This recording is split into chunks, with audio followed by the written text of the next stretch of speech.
Pam, pam, pam, pam, pam, pam, pam, pam, pam, pam, pam, pam, pam. Y allá va el héroe, corriendo un sinfín de riesgos, luchando a brazo partido contra enemigos poderosos que lo superan en tamaño, en número, en recursos, y se impone salvíficamente, milagrosamente.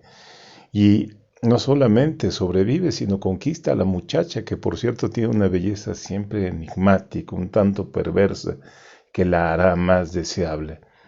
Hasta que el peligro es mayor, inminente, no hay peligro mayor. Y el héroe solamente tiene una opción, se ve acorralado, ha llegado al límite de sus fuerzas, no tiene recursos aparentes y va a estallar una bomba megatrónica o un misil ultrapoderosísimo que borrará la vida en el planeta porque va a acabar con el planeta mismo.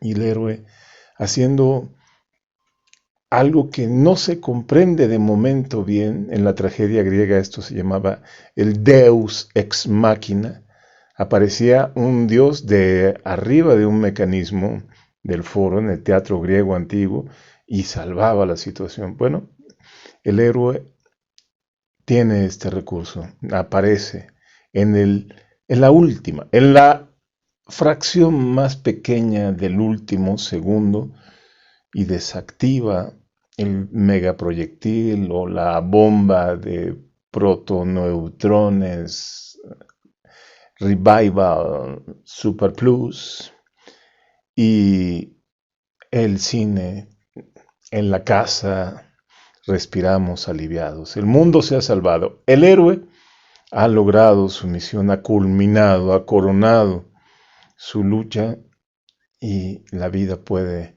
empezar una vez más. Hasta el próximo enemigo que seguramente será más poderoso.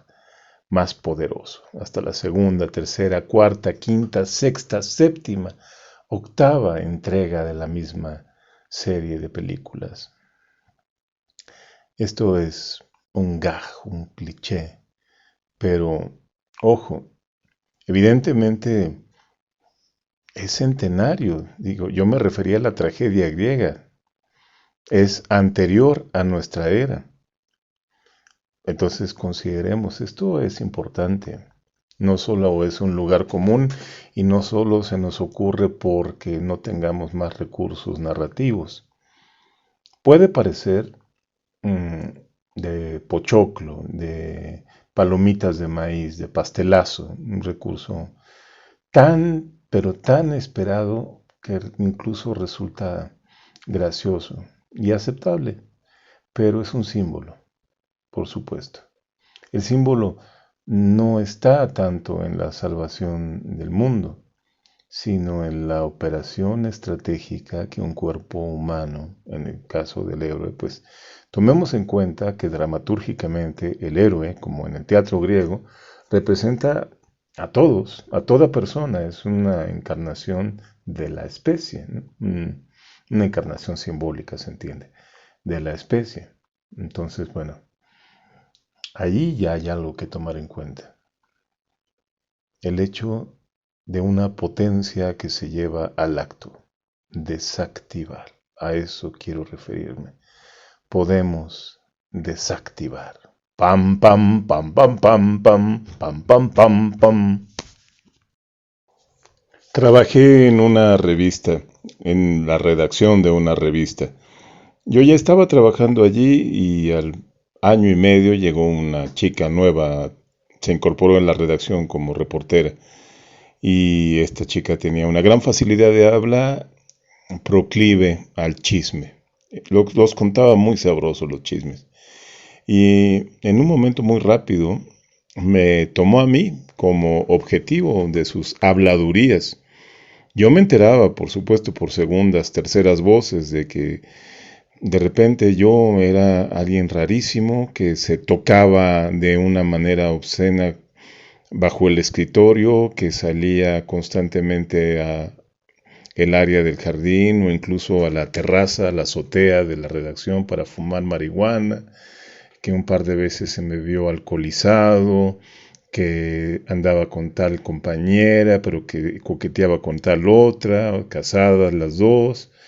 Y yo me di cuenta que tenía que ponerle un alto porque no iba a convenirme que siguiera, me estaba exponiendo a un daño por su afán verbalizador o maligno. A mí no me importó realmente saber cuál era su objetivo al tomarme como punto de sus chismes. Me interesaba acabar con el asunto.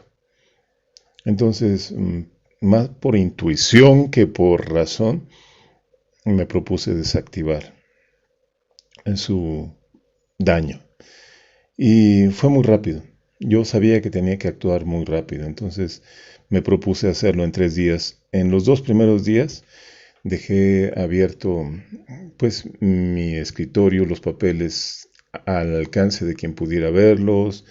Yo tenía en ese momento ya una computadora, porque habíamos pasado recientemente de trabajar en máquinas de escribir y ya teníamos computadoras, así que la dejaba prendida y ventilaba, e incluso intencionalmente en voz alta me refería, pues voy a salir al árbol, así le decíamos, a un pequeño jardín a tomar el aire. ¿Alguien me acompaña? No, qué bueno. Eh, y pues habría como un escaparate, pero muy enfáticamente lo hice. Y al tercer día compré un pastelito que yo sabía que era una delicia para muchos en la redacción y en un momento dado que había bastante gente congregada ahí, los convidé a pasar a la cafetería que teníamos para partir el pastelito. No pocos pensaron que era mi cumpleaños. Yo no dije nada de eso. Y ya cuando estábamos todos ahí para partir el pastel y ya incluso comenzábamos a cortar las rebanadas, en voz alta y frente a todos invité a esta chica a contarnos historias. Ay, pero ¿qué historias quieres que cuente? Pues tú eres muy buena, yo te he escuchado contando, a ver qué se te ocurre, improvisa. No, no sé. Ahí se inhibió, porque yo intuí que un punto débil de ella era que ella era muy buena contando lo que ya tenía dispuesto, pero no tenía capacidad de improvisar. Y entonces, como una flecha, únicamente le dije, ¿por qué no te cuentas algo de mí?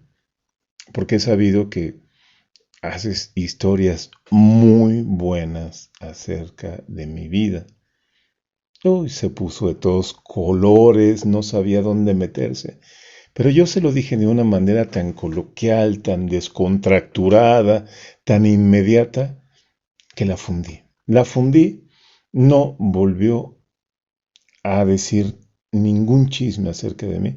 De hecho, tardó varios días en dirigirme la palabra, varios días en aparecer cerca de mí. Era evidente que procuraba no coincidir conmigo en la redacción. Había logrado desactivar el daño. No necesité matarla, no necesité fabricarle algo para luchar encarnizadamente con su capacidad de chismosear, es decir, que yo empezara un juego análogo de hablar de ella. No, no, desactivé el daño. Ella siguió viviendo, por supuesto, duró poco en la redacción, terminó yéndose, no era muy buena, trabajadora, era buena chismógrafa. Y ahí está el punto. Y digo esto como un ejemplo para clarificar que ante bloqueos y ante daños, eh, una opción muy eficaz, rápida, inteligente, elegante, incluso divertida, es desactivar el poder del daño. El poder del daño es la fuente del daño. En este caso, la fuente del daño era muy clara, la perversa capacidad de esta mujer de hablar a espaldas de otros. Ahí estaba, definida con claridad la cuestión maligna. Muy claro, eso es importante. Primer paso, ubiquemos la fuente del bloqueo o la fuente del daño.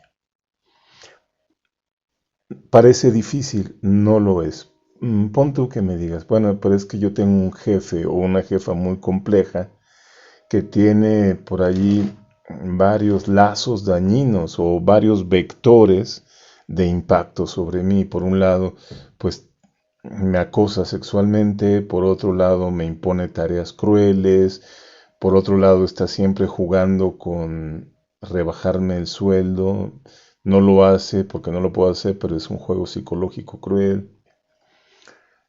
Pero la fuente del daño es clara, o sea, hay varios vectores de malignidad, pero la fuente del daño es una alteración en esta persona, hombre o mujer, una alteración y está en situación de poder. Esa alteración, esta mujer u hombre alterados están en una situación de poder. Mm. Ubicar la topología energética, vamos a llamarlo así, como un mapa energético de la fuente del daño, es central, central. Te va a dar mucha información importante. Cómo se desarrolla las emanaciones, cómo se desarrollan las emanaciones de impacto hacia ti. Si van directamente a ti o pasan por terceras fuerzas colaboradoras, por ejemplo, el jefe manda a un empleado a acosarte, a, a torturarte de alguna manera, ¿no? Maneja hilos ahí. También eso se nos revela en este estudio cartográfico de la fuente del daño. Y una cosa muy importante, algo fundamental, los puntos débiles de la fuente del daño, ¿no? Aparece un combo de posibilidades de análisis en esta cartografía de la fuente del daño. Ya que tengo toda esta información, hay algo importantísimo que no te lo van a mencionar siguiendo esta lógica que parece previsible. Bueno, ahora Emilio me va a decir, haz estrategias para eliminar la fuente del daño. Por supuesto que te lo voy a decir. Pero antes te voy a decir algo que me parece un pase magistral. Escúchame, escúchame. Ya que tienes esta cartografía de la fuente del daño que te brinda informaciones importantes, debes de hacer una cartografía, eso lo puedes hacer muy rápido, de tu situación ante la relación de daño o bloqueo, porque seguramente vas a tener que desactivar algo en ti. No solamente la activación del daño está fuera de ti, no lo vemos, pero nosotros de inmediato comenzamos a colaborar con la fuente del daño, activando en nosotros el poder dañino que la fuente está emanando. Por ejemplo, en el caso que yo mencioné de la chismógrafa esta, que me estaba tratando de lastimar con sus habladurías. Bueno, allí, ¿qué estaba activando yo? Estaba activando comportamientos que fácilmente podían interpretarse con ligeras modificaciones como comportamientos nocivos. Por ejemplo, si yo era coqueto con las compañeras casadas, cualquiera hubiera podido decir, no, pues es que Emilio se las mete a la oficina, al archivo fotográfico y ahí no solo las acosa, sino las ha forzado a hacer el amor o todo tipo de cuestiones. ¿Qué necesidad tenía yo de ese comportamiento veleidoso y coqueto? Pues por supuesto una debilidad de carácter, ¿no? Eso me ayudó a ver a mí esa debilidad de carácter, o la debilidad de carácter también de cómo en ese momento teníamos el privilegio, quienes trabajábamos en la redacción, de no tener un horario fijo, sino de tener una carga de trabajo fija, es decir, podría yo ir media hora diario o 7 horas diarias y no había problema. Yo solamente tenía la consigna de entregar cierta carga de trabajo en ciertos días, Ya estaban distribuidas las labores, entregar secciones, no sé, de cine, danza, música los miércoles, de teatro y espectáculos los jueves y detalles para cerrar la edición los viernes. Entonces yo podía administrar mi tiempo en la redacción de una manera mucho más eficiente. ¿Qué tenía yo necesidad de alargar mi estancia allí? Si además yo vivía en ese momento frente a la revista, frente, me cruzaba la calle y entraba a mi departamento. Y eso fue un privilegio, pero además nunca viví lejos. Cuando vivía en otras partes, llevaba mi bici y estaba en media hora en la redacción. Entonces yo podía haber llegado mucho menos tiempo a la redacción, entregar mi trabajo y salir a hacer mi vida. Eso también me ayudó a ver por qué estoy activando esta pérdida de tiempo, por qué vengo aquí realmente y aflojo, me desconcentro, me permito andar platicando, andar leyendo, andar curioseando en los periódicos. Eso hacía mi trabajo menos preciso y hacía también mi comportamiento proclive a que dijera, no, pues aquí viene de vago, ¿no? Y hace todo lo que quiere aquí, incluso sus vicios los lleva a cabo aquí. No, es un hombre que llega en una hora mientras otros están 3 horas, se concentra en su trabajo, saluda y todo es educado, pero no pierde tiempo, hace su trabajo y se retira para gozar del privilegio que en ese momento la empleadora nos daba de poder realizar esa administración libre de tiempo. Me hubiera convenido haberlo visto yo sin necesidad de relacionarlo con el daño que me estaba provocando esta chismosa. Así que esta etapa es muy importante. También tienes que realizar una cartografía o mapa energético de cómo tú estás colaborando a activar el bloqueo y el daño. Creo que lo que he mencionado es bastante claro y lo repito. Uno siempre va a colaborar de alguna manera a propiciar que el bloqueo o el daño que nos están infligiendo sea acentuado, que nos llegue. Ojo con eso. Por último diré que por supuesto, ya con estas cartografías que nos van a dar muchos elementos y con una intuición despierta y algo muy importante, otra vez pido tu atención, una determinación a resolver el bloqueo y el daño en el menor tiempo posible, en horas o en días, o cuando mucho, en semanas. Ya pensar en semanas me cuesta trabajo, pero que no pasen meses. No alargues los bloqueos, no extiendas los suplicios. Tienes que poner un alto. Y entonces ahí tu atención despierta. Tiene que estar tu energía enfocada en resolver.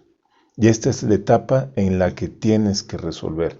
Ya analizaste, ya interpretaste, ya hiciste valoraciones. En esta última etapa tienes que resolver. Es la etapa donde el muchacho, el héroe, está frente al dispositivo y corren los últimos 5 segundos. Tienes que desactivar la fuente del daño. Tienes que desactivar la bomba. Tienes que desactivar el megaproyectil ultrasónico que va a acabar con el planeta. Pero ya tienes una idea de que no vas a cortar el cable blanco ni el cable rojo, que tiene que ser el cable verde, por intuición. Por intuición te las das así. Bueno, es la analogía con estas cosas de película, pero la estrategia tiene que ser como una flecha en el blanco. La intuición, repito, aquí juega gran parte. Determinación e intuición. Elaboras un plan, lo llevas a cabo. Bueno, he gozado mucho de compartir esta lección y me pregunto, ¿qué estoy dejando de lado que pueda ser importante? Pienso en detalles que puedan favorecer el ejercicio de desactivar. Y un detalle que me parece significativo es que contemplemos en todas las etapas del proceso que mencioné, en hacer la cartografía de la fuente del daño, en hacer la cartografía de cómo yo participo de la fuente del daño, de cómo me estoy activando también para dañarme, o colaborar con el dañador o la fuente maligna. Y luego en la estrategia, pues debo darme cuenta de que si la fuente del daño es una persona o un grupo de personas, son exactamente lo que soy yo. Humanos, animales humanos, miembros de una misma especie. No tomarlos en la dimensión o contexto de su situación de poder, no. Tratar de verlos exactamente como soy yo, humanos, con nombre y apellido, con historias, con cuestiones emocionales traumáticas, con sueños, con mañas, con algunas virtudes, como yo. Poner en dimensión a la fuente del daño, si es una persona o un conjunto de personas, y por lo regular lo es o lo son, colabora muchísimo para que pueda yo resolver definitivamente y rápidamente con problemas muy precisos. ¿Cómo? Desactivándolos. Desactiva. Salva. No el planeta, pero sí tu vida. Y no exagero. Salva tu vida de daños importantes, incluso de molestias. No tienes por qué tener daños, molestias o impedimentos causados por otros.